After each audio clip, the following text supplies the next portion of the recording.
friends and students, good morning. Today మనం 9th class mathematics 1.4 అండి first chapter లో 4th exercise లో మనం నేర్చుకుందామా ఏది 1 2 3 4 క్వశ్చన్స్ నేర్చుకుందాం అండి ఈ రోజు. Let us go to the point. Classify the following numbers as rational or irrational. First we have to understand the question. ఏమడిగాడు? Classify the following numbers as rational or rational. అవి rational నెంబర్సా లేకపోతే irrational నెంబర్సా అని మనం classify చేయాలండి. Yes, let us classify. ఒక సూత్రం, ఒక ఫార్ములా గుర్తుంచుకుందాం చూడండి.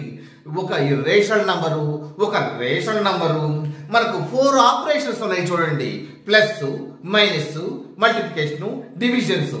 ఈ 4 ఆపరేషన్ మ్యాథమెటికల్ ఆపరేషన్లలో కూడా ఒక రేషనల్ ఇర్రేషనల్ కలిస్తే వచ్చేది ఇర్రేషనల్ అండి. చూద్దామా? ఎస్. ఇప్పుడు 2 మైనస్ రూట్ 5 అండి. 2 మైనస్ రూట్ 5 ఇది ఎట్లా ఉంది? ఒక రేషనల్ ఒక ఇర్రేషనల్ కలిసి ఉంది. రేషనల్ ఏమో 2, ఇర్రేషనల్ ఏమో 5. మరి ఈ రెండింటి మధ్య 4 ఆపరేషన్ లో కూడా మనకు వచ్చేది ఇర్రేషనలే కదా, కనుక ఇది ఇర్రేషనల్.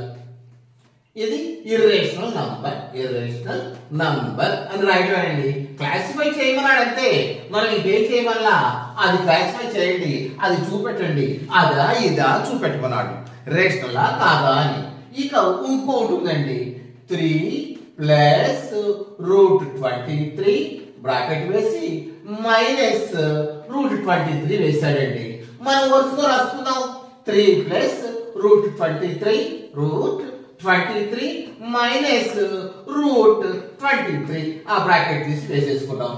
అయితే ప్లస్ 23 మైనస్ 23 ఈ రెండు కొట్టుకుపోతాయా కొట్టుకోవా?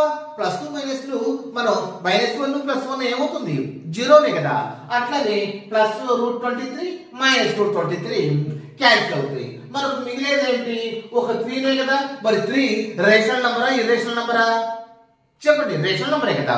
ఇర్రేషనల్ నంబర్ అయితే రూట్ అవన్నీ వస్తాయి కదా. Yes, 3 is the rational number. ఎందుకంటే 3 అంటే 3/1 అంటే 3/q లో రూపం రాసుకున్నాం. q does not is equal to 0 కదా. ఎస్ అంటే డినామినేటర్ నాట్ ఈక్వల్ టు 0 కదా. Yes, it is a rational number. అర్థమైంది కదా. ఎస్, నెక్స్ట్ చూద్దామండి. 2√7 బై 2√7 అండి. 2√7 బై 2√7. ఎస్, √7 కొట్టుకుపోతుంది. 2 కొట్టుకుపోతుంది. Is equal to 1. 1 అనేది మనకి రేషనల్ ఇర్రేషనల్ అండి. 1 అనేది 2 ఇక్కడ ఏంటి? 2√7 బై 7√7 అండి. ఎస్, 7√7. ఎస్, ఈ √7 క్యాన్సిల్ చేద్దాం. మిగిలింది ఏమిటి? 2/7. మరి 2/7 అంటే రేషనల్ నంబరే కదా. ఎందుకంటే p/q లో రాసుకున్నాం. q does not equal to 0 అంటే డినామినేటర్ 0 అయి ఉండకూడదు. మరి రూల్స్ ఇది ఫాలో అయింది కదా, కనుక ఇది రేషనల్ నంబరే. ఎస్. నెక్స్ట్ 1/√2 అండి. 1/√2 డినామినేటర్ లో రూట్ వాల్యూ ఉంటే అది ఇర్రేషనల్ కదా. ఇక దీన్ని సింప్లిఫై ఏం చేయలేము. 1/√2 అంటే ఇది irrational number. Yes, okay. Next 2π అండి. 2π అంటే పై అంటే ఇర్రేషనలే కదా. పై కాబట్టి ఇర్రేషనల్ నంబర్ మనకు తెలుసు కదా. √2 √3 √5 √7 π ఇవన్నీ కూడా ఇర్రేషనల్ నంబరే కదా.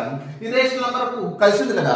ఈ 4 ఆపరేషన్ లో కలిసి ఉంటే ప్లస్ కానీ మైనస్ కానీ డివిజన్ కానీ మల్టిప్లికేషన్ కానీ కలిసి ఉంటే దాన్ని సింప్లిఫై ఏం చేయలేకపోతే ఇక అది ఇర్రేషనల్ నంబరే కదా.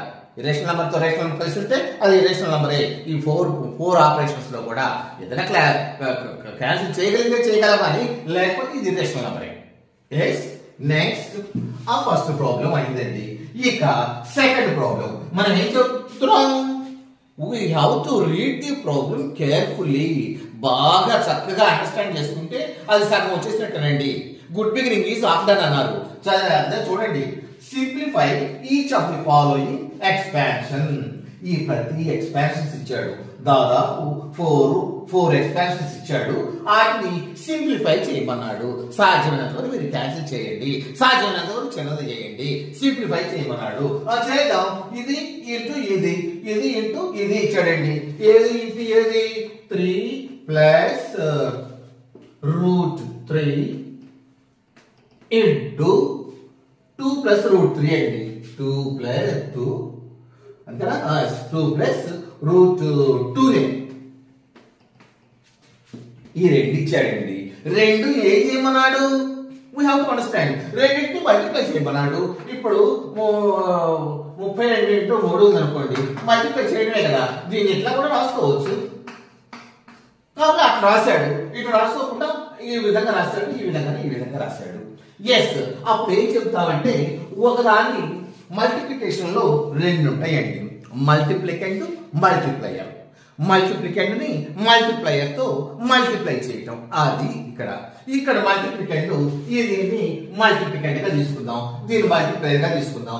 అంటే ఇది ప్రతి టర్మ్ ని, ప్రతి వర్డ్ ని కూడా తీసుకొని దీంతో మల్టిప్లై చేయాలి. అంటే 3 తో చేయాలి, తర్వాత √3 తో కూడా మనం చేయాలి. 3 తో చేద్దాం. ఫస్ట్ 3 ఇంటూ దాన్ని బ్రాకెట్ వేసుకుందాం. 2 ప్లస్ √2 ప్లస్ దీన్ని కూడా మల్టిప్లై చేద్దామా? 3 తో చేసేసాం. √3 తో చేద్దామండి. √3 ఇంటూ 2 ప్లస్ √2. ఎస్. దీన్ని మల్టిప్లై చేయడం మనం చేసేది. చేద్దాం. 3 2 6 ప్లస్ ఇంటూ ప్లస్ ప్లస్ 3√2 3√2 వచ్చిందండి. ప్లస్ ఎస్ 3 ఇంటూ √2 3 ఇంటూ √2 చేయొచ్చు. కానీ జనరల్ గా మనకు ఈ రేషనల్ నంబర్ ముద్దు పెట్టుకుంటాం అంతే. మనకు ఇట్లా 3√3 ఇట్లా 3√3 రాసేసుకోవచ్చు, లేదా 3√2 రాసుకోవచ్చు. అంతే. ఈ యొక్క న్యాచురల్ నంబర్ ని ముందు పెట్టుకుంటాం అంతే. ఇక్కడ 3√2 అట్లా రాసుకోకుండా జనరల్ గా ఇట్లా రాసేసుకుంటాం. అది ఏమిటో అండర్స్టాండ్. అందుకనే మనకు 3 ఇంటూ 2 2√3 √3 ఇంటూ 2 2√3 అని రాసుకున్నాము. Plus √3 into √3 into √2.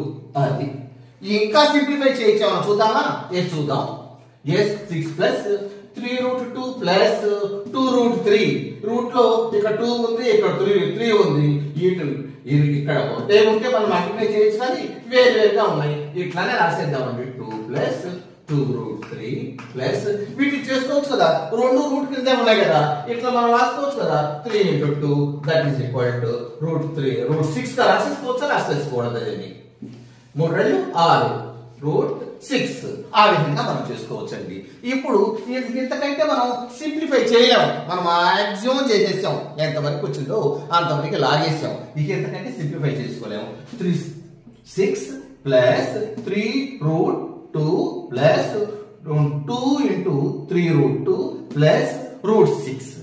అరే వుడ్ అండర్స్టాండ్. ఏం చేయలేదండి, మల్టిప్లికేషన్ చేసాం. ఒకటి మల్టిప్లికెంట్ అనుకున్నాం, ఇంకోటి మల్టిప్లైర్ అనుకున్నాం. ఇది మల్టిప్లికెంట్ అనుకున్నాం, కాన్స్టెంట్ గా వచ్చాం. మల్టిప్లైర్ అనుకున్నాం, దీన్ని 3ని దీంతో మల్టిప్లై చేసాం. తరువాత √3 తో కూడా మల్టిప్లై చేసాం. వచ్చిందని ఎక్కడన్నా మల్టిప్లై చేయటం కానీ యాడ్ చేయటం కానీ ఏమన్నా ఉంటే చేసాం. మిగతా ఇదే వచ్చింది. ఇంతవరకు మనం ఆపేస్తాం. నెక్స్ట్ ఇంకోటి ఏంటంటే సెకండ్ అనమాట. 3 ప్లస్ √3 3 ప్లస్ √3 3 మైనస్ √3. ఇది ఒకటి ఉంటుంది. చూడగానే ఏదో కనపడుతుంది, ఏదో గుర్తొస్తుంది కదా. ఎందుకంటే మొదటి 3నే, ఇందుట్లో మొదటి 3నే, ఫస్ట్ 3నే, ఇందుట్లో ఫస్ట్ 3నే, ఇందుట్లో సెకండ్ √3నే, ఇక్కడ కూడా సెకండ్ √3నే. ఇదేమో ప్లస్, ఇది మైనస్. అంటే దీనికి ఏ అనుకోని ఇది బి అనుకుంటే ఇది కూడా ఏ, ఇది బి అవుతుంది కదా. అంటే ఏ ప్లస్ బి ఏ మైనస్ బి సూత్రం మనకి గుర్తు రాలా వచ్చింది. ఒకసారి ఓపెన్ అయిపోయింది, మనకు వచ్చేసిన సూత్రం. ఎస్. ఇది ఏ రూపంలో ఉందంటే ఏ plus b into a minus B అనే రూపంలో ఉందండి. మనకు గుర్తొచ్చింది కదా. ఎందుకంటే ఆ తర్వాత నుంచి a plus b into a plus b whole square is equal to a square plus b square plus 2ab అని, a plus b into a minus b into a square minus b square అని ఇవన్నీ మనకు గుర్తొస్తూనే ఉన్నాయి కదా. ఇది చూడగానే గుర్తొచ్చింది. ఇది ఏ అనుకున్నాం, ఇది బి అనుకున్నాం, ఇది కూడా ఏ అనుకున్నాం, ఇది కూడా బి అనుకున్నాం. ఎందుకంటే ఇది ఒకటి, ఇది ఒకటి కాబట్టి ఓన్లీ గుర్తులు మాత్రమే, ఓన్లీ సింబల్స్ మాత్రమే డిఫరెంట్ కాబట్టి a plus b into a minus b అంటే మనకు తెలుసు కదా is equal to a square minus b square అండి. అది a plus b into a minus b a square minus b square. దీన్ని కూడా రాసుకుందాం. A plus b into 3 plus √3 into 3 minus √3 ఈ రూపంలో ఉంది. ఈ రూపంలో ఉంటే దీన్ని a square minus b square గా రాసేసుకోవచ్చు కదా. Yes √3 whole square. ఎస్ ఏంటి సరిగ్గా పడలేదా? సరిగ్గా రాస్తాను. Yes A square minus b square, a square minus b square రూపంలో వచ్చిందా కాలేదా? వస్తే దాన్ని ఎక్స్పెక్ట్ చేద్దాం. 3 స్క్వేర్ అంటే is equal to 9 minus √3 into √3 కదా. √3 ఇంటూ √3 మనకు తెలుసు కదా. √3 ఇంటూ √3 ఈజ్ ఈక్వల్ టు 3 అవునా కదా. √3 ఇంటూ √3 3 ఎట్లా ఇట్లనే చూసుకోవచ్చు. లేకపోతే ఈ స్క్వేర్ రూట్ కొట్టుకుపోయింది, 3 మిగిలింది. అవునా కాదా? Yes, 9 by 3 is equal to 6 is the answer. 6 is the answer. Are you able to understand? Yes. Next చూద్దామా? Yes, ఏమిటండి ఇక మనకు ఇది అయిపోయింది కదా సెకండ్. ఇక థర్డ్ అండి √5 ప్లస్ √2 హోల్ స్క్వేర్. అబ్బో దీని చూడగానే కూడా మనకు సూత్రం గుర్తొచ్చిందండి. ఫార్ములా ఇస్ మనకు ఒక సెల్ తెలుస్తుంది. ఏంటంటే ఆ ఫార్ములా ఉంది సెల్. ఏ సెల్ అది? ఇది ఏ అనుకున్నాం, ఇది బి అనుకున్నాం. A plus b whole square. A plus b whole square మనకు వచ్చింది కదా. ఎప్పటికీ నేర్చుకుంటున్నాం కదా. A square plus b square plus 2ab. ఇది a plus b whole square రూపంలో ఉందండి. That is equal to a square plus b square plus 2ab. అది మన ఫార్ములా. ఆ విధంగా రాసుకుని ఎక్స్పాండ్ చేద్దాం. ఎస్ ఆల్రెడీ రాసింది కదా. మీరు జనరల్ అయితే లెక్కలు చేసేటప్పుడు మళ్ళీ రాసేసుకోండి. ఇది ఏదో పేపర్ లోనో లేదా టెక్స్ట్ బుక్ లోనో ఉంది కదా. ఇక్కడ రాసేసుకోండి. రాసేసుకొని ఈ ఫార్ములాలో ఉంది రాసేసుకోండి. బ్రాకెట్ లో పెట్టేసుకోండి. ఫార్ములాలో ఉంది అని రాసేసుకోండి. అప్పుడు దీన్ని మనం ఎక్స్పాండ్ చేసుకోండి. ఇట్లానే ఏ స్క్వేర్, ఏ అంటే a is equal to √5 b is equal to √2 అని రాసుకున్నారా? ఇప్పుడు ఏ స్క్వేర్ అంటే √5 whole square plus b square √2 whole square a square plus b square plus 2ab. 2 into a ఎంతండి √5 ఇదే కదా. b √2. Are you able to understand? నేను ఏం చేశాను? ఏం చేయాలి, ఫార్ములాని ఎక్స్పాండ్ చేశాను అంతే. ఏదో చేశానంటే ఏదో చెప్పడం, మీకు ఏదో నేర్చుకోవటం. ఏముంది ఇందులో ఎప్పటి నుంచో నేర్చుకునేది కదా. ఏ ప్లస్ బి హోల్ స్క్వేర్ కొన్ని ఎక్స్పాండ్ చేశాను అంతే. ఎస్ √5 హోల్ స్క్వేర్, ఈ స్క్వేర్ ఇది కొట్టుకుపోతుంది, 5 ఉంటుంది. లేకపోతే ఇది కూడా తెలుసు కదా మీకు. √5 ఇంటూ √5 ఎంతండి? ఈజ్ ఈక్వల్ టు 5 కదా మనకు వచ్చేది. ఎస్ దాన్ని చెప్పాను. ఈ రూట్ ని ఈ స్క్వేర్ ని కొట్టేసాం ప్లస్, ఈ రూట్ ని ఈ స్క్వేర్ ని కొట్టేసాము 2 వచ్చింది ప్లస్ 2 ఇది వచ్చింది. 2 ఇంటూ ఈ గొడుగులో ఉన్నాయన్నీ కూడా అంటే రూట్ లో ఉన్నాయని ఇది గొడుగు కాదు, గొడుగు అనుకో కాబట్టి ఊరికాను. ఈ రూట్ కింద కానీ అన్ని మల్టిప్లై చేసుకుందాం. వేసేసుకున్నావా? ఎస్ 5 ప్లస్ √2 7 అండి. 7 2 √2 5 అండి 10. ఇది answer. This is the answer అండి. ఏం చేసాం? దీన్ని కూడా 7 2 ఉంది. ఈ రెండు రూట్ల కింద ఉన్నాయి కదా, అంటే మల్టిప్లై చేయాలి కదా. మళ్ళీ 2ab అంటే a ఇంటూ b కదా. ఒకదానికి వేసేసి మల్టిప్లై చేసి చూపెట్టాం. అది ఏమి చూడండి. Yes thank you. నెక్స్ట్ ఇప్పుడు ఏం నేర్చుకుందాం అంటే ఏం నేర్చుకుందాం? ఇది అయిపోయింది కదా. నెక్స్ట్ ఇది నేర్చుకుందాం అండి. ఏంటిది? 4th వన్ అండి. ఇది √5 మైనస్ √2 ఇంటూ √5 ప్లస్ √2 అదండి. ఇక్కడ కూడా ఏం చేయమల్లా? ఇక్కడ కూడా మల్టిప్లై చేయమన్నాడు. ఇది ఇంటూ ఇది అన్నాడు. ఒకటేమో మల్టిప్లికేషన్, రెండేమో మల్టిప్లైరు. అటు చేసుకోవచ్చు మనం. లేకపోతే దీంతో దీన్ని అచ్చవేసేసి ప్లస్ దీంతో దీన్ని ఎక్స్ వేసేసి ప్లస్ చేసేసేసి లేదా మైనస్ ఉంటే మైనస్ చేసేసి చేసినా వస్తుంది. ఎందుకు అంత బాగా ఎందుకు కారణంగా పాపం కర్రతో కొట్టాలి కానీ చేతితో కొట్టదేకండి. ఎందుకంటే ఇది ఏ ఇది B A plus b into a minus B రూపంలో ఉంది కదా. మరి ఫార్ములా వచ్చు కదా, ఏ plus b into a minus b square ఎంత ఏ స్క్వేర్ మైనస్ బి స్క్వేర్. ఆ ఫార్ములాను చూసుకుందాం. A is equal to ఎంత అండి √5, B is equal to ఎంత అండి √2. ఇది A minus B into A plus B కాబట్టి మన సూత్రం రాద్దాం. A minus B into A plus B is equal to A square plus A square minus B square. అది కదా మన ఫార్ములా. ఆ రూపంలో రాసుకుందాం. A square అంటే √5 whole square minus B అంటే √2 whole square. చూద్దాం. √5 whole square అంటే ఇది కొట్టుకుపోతుంది, 5 మిగులుతుంది, మైనస్ ఇది కొట్టుకుపోతుంది, 2 మిగులుతుంది, తీసేస్తే ఆన్సర్ 3. అది ఏమి టు అండర్స్టాండ్? ఏం చేయాలి ఆ ఫార్ములాని ఎక్స్ప్లెయిన్ చేసాం అంతే. నెక్స్ట్ ఇంకోటి చూద్దామండి. ఇంకా చూసేది అయిపోయింది కదా. థర్డ్ వన్ చూద్దామండి. ఓబో ఇక్కడ 3 లైన్లు ఉన్నాయి కదా. ఎప్పుడైతే ఎక్కువగా ఉందో మ్యాటర్ దాని యొక్క ఆన్సర్ చాలా తక్కువగా ఉంటుంది, చాలా ఈజీగా ఉంటుంది.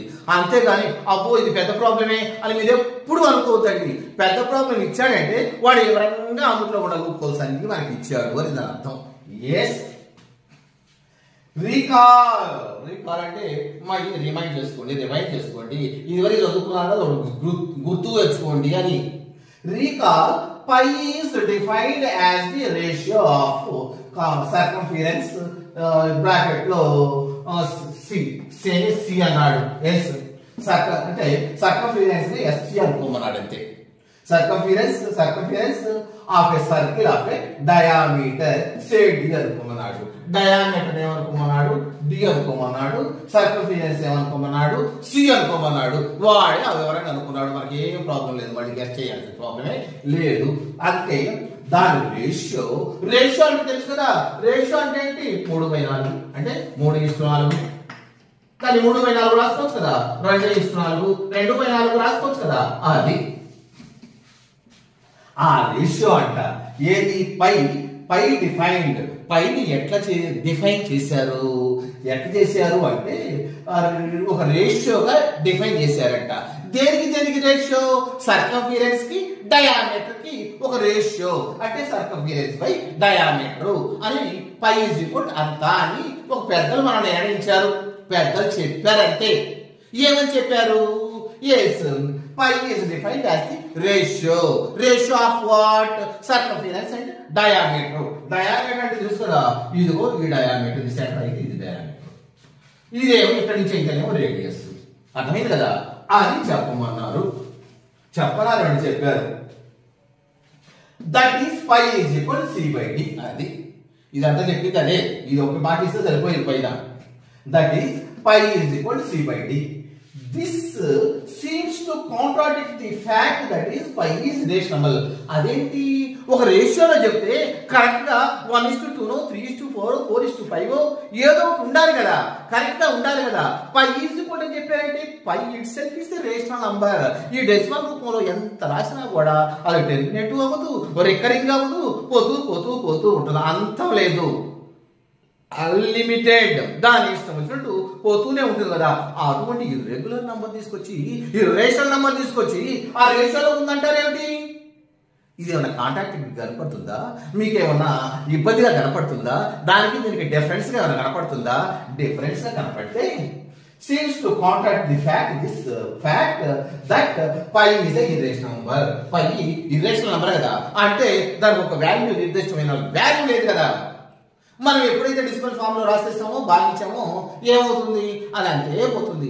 ఒక టర్మినేట్ అవ్వదు, లేకపోతే ఒక పాయింట్ ఆఫ్ నంబర్, ఒక black of numbers, portion of numbers రికర్ అవ్వదు. ఇక చేసుకుంటూ పోతుంటే వస్తూ ఉంటుంది. ఎంత చేయి, 3 రోజులు చేయి, 4 రోజులు చేయి, 5 రోజులు చేయి.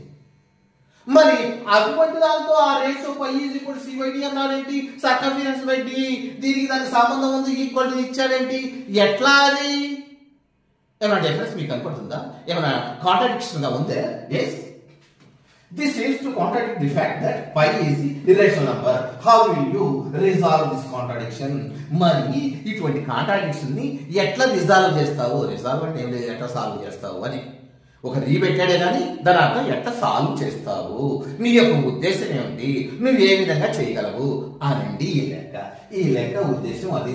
మీరు కనుక ప్రాబ్లం ఇట్లా అర్థం చేసుకున్నారంటే very very very very easy. చూద్దాం, చూడండి. ఇది ఒక డయామీటర్. డయామీటర్ అంటే ఇది ఎంత ఉండొచ్చు? డయామీటర్ ఇది 1000 అన్నాడు కాబట్టి మేము ఎంత ఉండొచ్చు? 3.1415 ఎంత ఉండొచ్చు. ఇంకోటి తీసుకుందామండి. ఇది ఒక డయామీటర్, ఇది పెద్దది కాబట్టి ఇది కూడా 3.142 ఎంత ఉండొచ్చు. ఇంకోటి తీసుకుందామండి. ఇది కనపట్లేదా? ఎస్. అట్లా మనం తీసుకుంటే ప్రతి దానికి కూడా దాని డయామీటర్ ఒక పాయింట్ అనే డిఫరెన్స్ గా ఉంటుంది.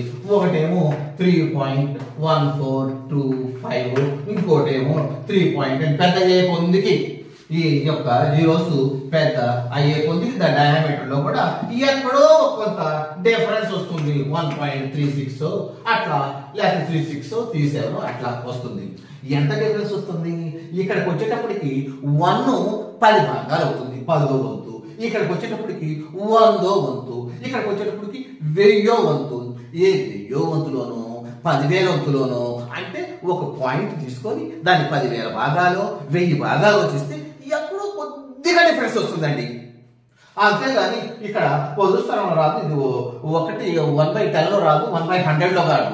ఎక్కడో కొద్దిగా డిఫరెన్స్ వస్తూనే ఉంటుంది, తప్పదు. అయినా కూడా డిఫరెన్స్ వచ్చినా కూడా అది కరెక్టేను, పెద్ద అదే ఉందిలేండి, మీరు నెగ్లెక్ట్ చేయండి అని వాళ్ళే ఇచ్చారు. ఎందుకంటే పై విలువ ఎంతండి? పై ఈజ్ ఈక్వల్ చూద్దాం. పై ఈజ్ ఈక్వల్ 1415 పై అంటే ఎంత అనుకున్నారు? మనం చిన్నప్పటి నుంచి మాస్టర్లు చెప్పారు కదా, ఏంటంటే పై ఈజ్ ఈక్వల్ 22/7 అని. 22/7 దాన్ని భాగించండి, 1428 ఏదో వస్తుంది. వాళ్ళు చెప్పిందే మ్యాథమెటిషియన్ చేసి చేసి చేసి చేసి పేజీలు చేసి వాళ్ళు చెప్పిందే పై అంటే 1415 అట్లా వస్తుంది. కానీ దాన్ని ఈక్వల్ టు 22/7 అని వాళ్ళే చెప్పారు. అది 142 అంటే 100వ వంతులోకి వచ్చినప్పుడు ఒక్కటి పెరిగిందండి. ఒక భాగం ఒక ఉదాహరణ 100 భాగాలుగా చేస్తే ఒక పాయింట్ ని కానివ్వండి, ఒక దాన్ని ఏదైనా ఒక దాన్ని ఒక యూనిట్ ని 100 భాగాలు చేస్తే 100వ భాగంలో ఏదో ఒక్క భాగం, ఒక ముక్క, 100వ ముక్కో 99వ ముక్కో ఏదో ఒక్కటి తేడా వచ్చింది అంతేను. కనుక అటువంటి నెగ్లెక్ట్ చేయబాకండి. ఏదో 10 ముక్కల్లో ఒక ముక్క తేడా వచ్చిందంటే ఇది, కానీ 100 ముక్కల్లో ఒక ముక్క అంటే అసలు ఎంత ఉంటుందంటే ఒక పాయింట్ 100 ముక్కలుగా చేయండి. ఒక పాయింట్ పెట్టాం, దీన్ని తీసుకున్నాం, ఒక పాయింట్ దాన్ని 100 ముక్కలు చేయండి. లేకపోతే ఒక బంక్ తీసుకున్నాం, దీన్ని 100 ముక్కలు చేయాలంటే ఎంతండి? అబ్బో ఎంతో కొద్దిగా ఒక పాయింట్. అవి మాత్రం అవి నెగ్లిజిబుల్. కనుక పై ఈజ్ ఈక్వల్ టు 22/7 అని మ్యాథమెటిషియన్ చెప్పారు. కనుక అది పెద్ద లెక్క కాదు కదా. ఎస్ వాళ్ళే చెప్పారు అట్లా. Yes, pi is defined as the ratio of the circumference అంటే pi is equal to C/D అని చెప్పాడు. This seems contradiction fact that pi is the rational number. మనం ఇది ఏమైనా కాంట్రాడిక్షన్ వస్తుందా? ఏమొస్తుంది? మనకు చిన్న వృత్తం గీసినప్పుడు డయామీటర్ ఒక విధంగా వచ్చింది, పెద్దది గీసినప్పుడు డయామీటర్ ఎక్కడో 100వ పాయింట్లోనో లేకపోతే 1000వ పాయింట్లోనో ఒక యూనిట్ ని 1000 పాయింట్లు చేస్తే ఒక పాయింట్ ఎక్కడో తేడా వచ్చింది. అది నెగ్లిజిబుల్ అండి. నెగ్లిజిబుల్ మామూలుకునేది కాదు. ఇక్కడ మ్యాథమెటిక్స్ చెప్పింది పై ఈక్వల్ C/D అన్నాడు, పై ఈక్వల్ 22/7 అన్నారు. కానీ ఆ రెండింటికి చూస్తే రెండింటికి ఎక్కడో కొంచెం తేడా ఉంది. కనుక దాన్ని పట్టించుకోబాకండి. There is no contradiction. అది మన యొక్క ఉద్దేశం అదండి. కనుక అదే రాద్దాం. To this there is no contradiction అని రాసి చేద్దాం. దేర్ ఈజ్ నో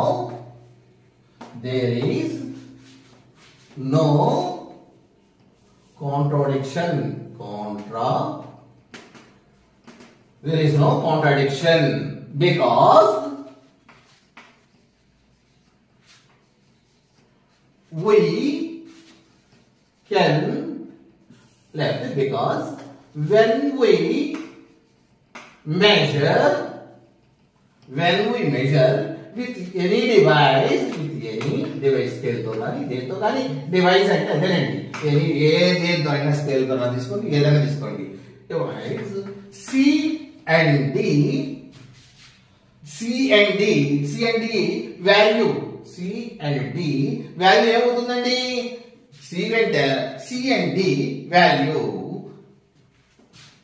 లేకపోతే C/D వాడు అడిగితే కదా C/D value is same with very little difference